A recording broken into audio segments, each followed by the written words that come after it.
সোনার হাড়ি। এক গ্রামে থাকত রাজু নামের এক কৌতূহলী ছেলে। একদিন খেলার সময় সে মাটির নিচে কিছু ঝকঝকে জিনিস দেখতে পেল। খুঁড়ে তুলতেই বের হল পুরনো এক হাড়ি, যার গায়ে সোনালি নকশা। হাড়ির ভিতর ছিল চকচকে সোনার কয়েন।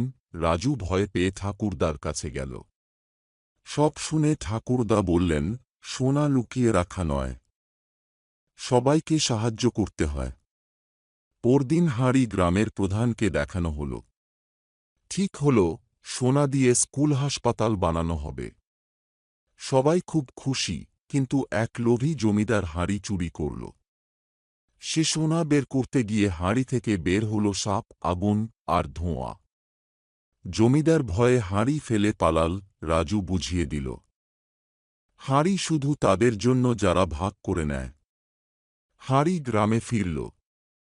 সবাই মিলে আনন্দে থাকল। আর রাজু হয়ে উঠল গ্রামের গর্ব।